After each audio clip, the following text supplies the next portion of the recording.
This is Boomer Life on CISL 650.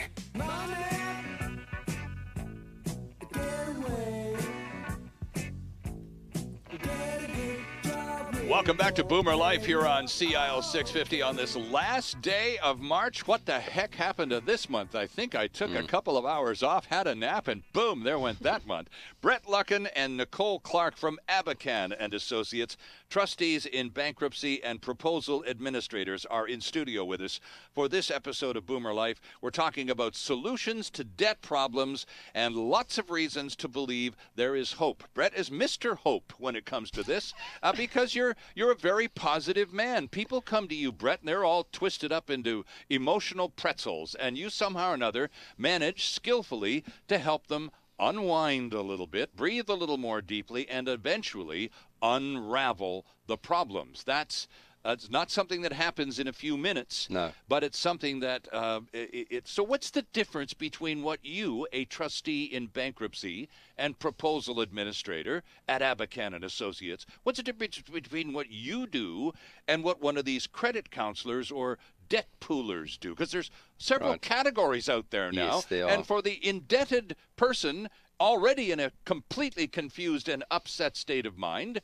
let's lead them down the right path here. Okay, effectively what a trustee is we are federally regulated through the Bankruptcy and Insolvency Act and regulated by the Superintendent of Bankruptcy, federal departments, and officers of the court, the idea being, again, as we said initially, originally, in that anything we do or say, any sort of administration practice we undertake, we need to think to ourselves that potentially could be reviewed by the court. Okay. We are certified and we are managed or administered through a whole multiple set of professional practices through something called CARP, which is the association that we deal with, the professional association that actually physically practices and licenses with us. And our fees are tariffed. In other words, we don't just decide how much we can charge you. Mm-hmm. It's actually tariffed. So there's a very specific calculation that we can't deviate from. Now, why that makes us very different from, say, a credit counselor or a debt pooler, debt settlement arranger, is because we are the only guys that can actually physically file a bankruptcy or a consumer proposal. Okay. So anybody else that will help you out with your debt, it's informal. So what they're doing is they're hoping that the creditors that they deal with will in fact cooperate with them and create a solution with them. While with us under the Bankruptcy and Insolvency Act, the way that we deal, it's actually they have no choice. The creditors have no choice. The Bankruptcy and Insolvency specifically tells people, creditors, debtors, trustees, how the process will work. There's no hope there. There's no will it happen? Will it work? Will everybody cooperate? Will all the creditors get into the bath with me and deal with me and take 50 cents on the dollar or 60 cents on the dollar or 20 cents on the dollar? Sure. The Bankruptcy and Insolvency Act says everybody is going to have to be treated exactly the same. Okay. So it's a very different process.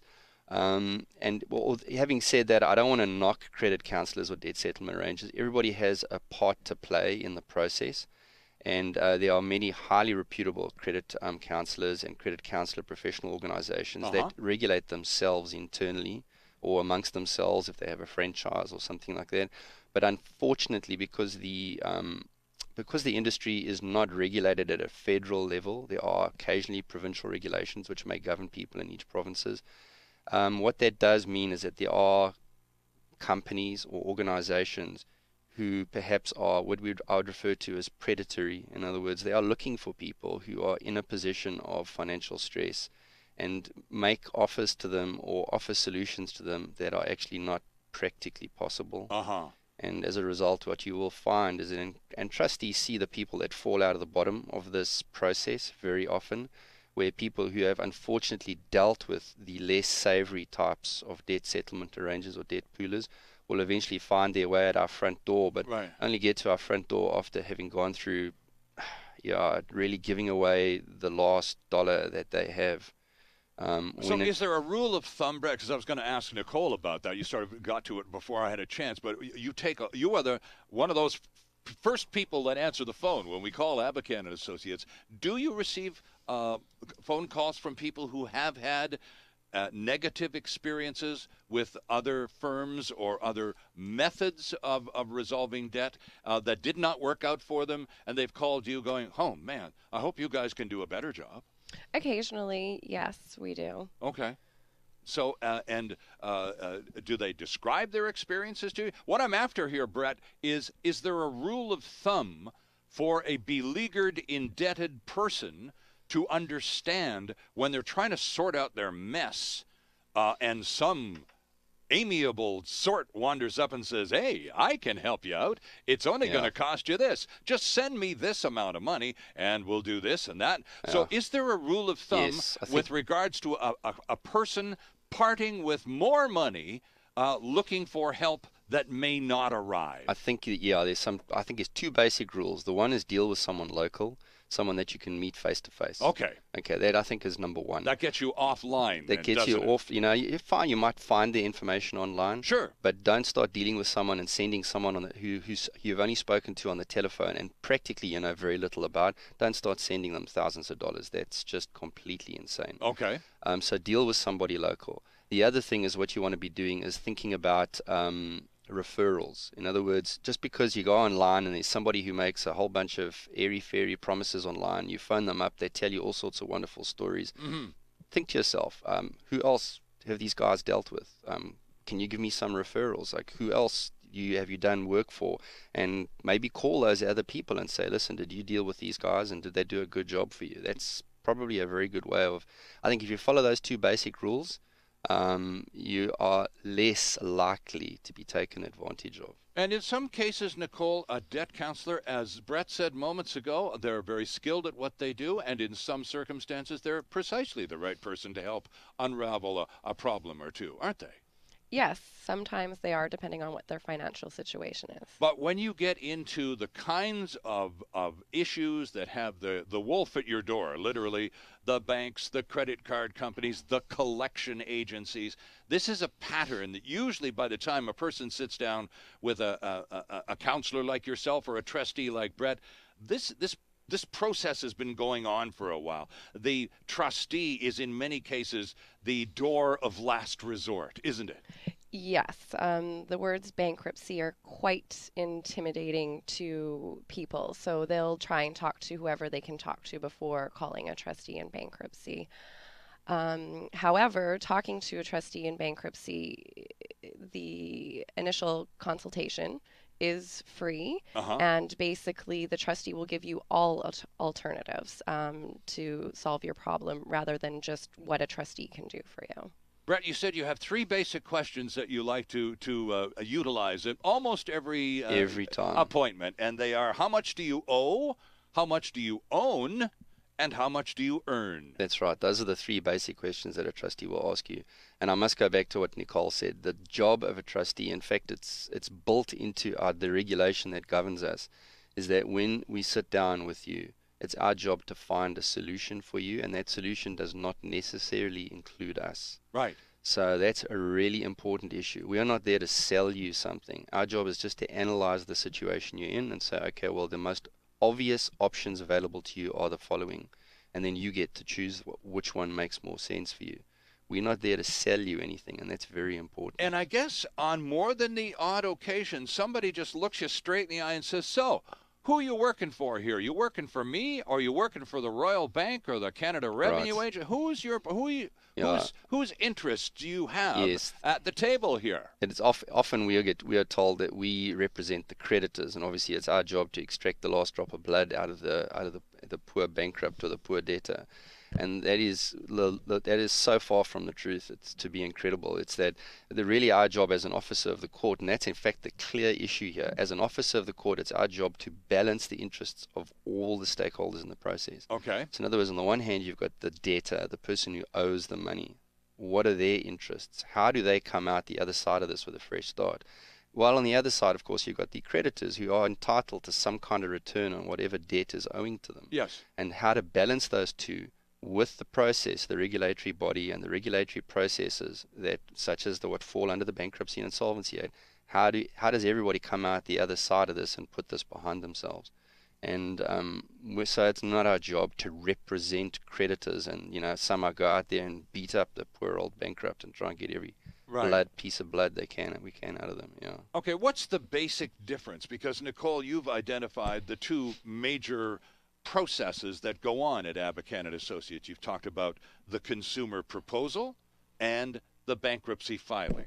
What's the big difference between the two? Well, basically, with a proposal, you never have to say that you've gone bankrupt. A lot of people feel morally better to file a proposal with their creditors rather than file a bankruptcy. With a proposal, we have to determine what your creditors would get in a bankruptcy to look at what your starting rate would be in a proposal. And you're making payments over time. And so it depends on what your financial situation is. But quite often what happens is in a bankruptcy, you have a certain amount of time you have to make payments depending on what your assets or your surplus income could be. Whereas in a proposal, you can extend it over a 5-year period of time. Okay. So even though you're paying a little bit more in a proposal, your monthly payments might be less and more affordable for you on a monthly basis. Oh, okay. Why is it, Brett, then with people, I get the proposal. Okay, we're going to do it. We're going to cut a deal with my creditors. We're going to propose that I pay them X number of cents on the dollar for a certain period of time, and if they buy into it, we're home free. So on a bankruptcy, though, Brett, I think the popular myth is that unlike a proposal, hey, you go bankrupt, I don't have to pay anybody anything. I'm out. I'm done. I get to just wipe my hands and walk away. Your creditors will get a return out of you in a bankruptcy through two basic means. One is the assets that you own. And here's where the myth comes in that if you have a house, it's going to get taken away from you. You have a car, it's going to get taken away from you. That's not true. By far, in most bankruptcies, in fact, you get to keep all your assets as long as you're paying for them. If you've got to pay your mortgage to the bank for the house, you get to keep the house. Okay. So by and large, most people get to keep all their assets. There are some assets which are not exempt. In other words, these are assets which the trustee may have access to. But they're not the basic ones. It's not the house, the car, etc. It's the ski-doo, it's the skidoo, and the boat, it's the RV, and the camper. Exactly. Right. Those are the sort of things you may potentially lose. On the other side, your creditors get a return out of you from an income perspective. And the federal guidelines state that each person who goes into bankruptcy is allowed to keep a certain amount of money in their pocket every month, irrespective of whether they're bankrupt or not. Right. And they're not generous. It's not as if the federal government says you can earn as much as you like and not pay anything. Mm-hmm. But if you earn over those guidelines, then you are compelled, mandated, in fact, to make certain payments into your bankruptcy towards your bankruptcy trustee, and then the bankruptcy trustee takes that and distributes that to your creditors. So depending on what you earn, and you need to speak to a trustee to make sure that you understand how it works, but depending on what you earn, you may have to make payments out of your income into your bankruptcy to be distributed with your creditors. Okay, quick question here before we take the break. In terms of impact on one's credit rating and credit history, I would assume, Nicole, the proposal has less of a scar or a stain on the credit history and the credit record than a bankruptcy. Bankruptcy just sounds so final and so awful. So is that true? Is a proposal less heavy on the credit record? Yes, my understanding is rates as an R7 compared to bankruptcy, which is the lowest rating, which is an R9. Okay. So again, there's another incentive for many who perhaps thought they were going to sit down with a trustee and end up going bankrupt, who were relieved, to say the least, that no, that's not the case at all. We have this other option. It's called a consumer proposal. Okay. Yes. There's one thing I should add, Stirling, and that is that the obvious is true. If you've had any kind of asset seized, such as a truck or a car, foreclosure of a house, you've defaulted on multiple payments to your credit cards or any kinds of loans or lines of credit or anything like that, the practical reality is that nothing you do, whether it's a bankruptcy or a proposal, is going to make your credit any worse. Right. By the time you come down to this point, this fork in the road, the credit's pretty shredded anyway. Exactly. And really what you're trying to do is draw a line in the sand where you can allow your credit to move up from that point as opposed to continue to decline. Okay, so that's we need to take a quick break. When we come back, I want to talk about recovering from all of this incredible negative and how to turn one's life around. given the opportunity to sit down with a professional and get some kind of remedy going to the awful stuff. And also, from both of you, I want to hear some suggestions and some examples maybe of how we boomers and seniors as well get into difficulties at a stage and a time in our life when we really least need financial pressures and stress. Our guest from Abakhan and Associates, trustee Brett Luckin, insolvency counselor Nicole Clarke. This is Boomer Life on CIL 650, and we'll be right back. Canada's only weekly radio show dedicated to the baby boomer lifestyle. This is Boomer Life on CIL 650.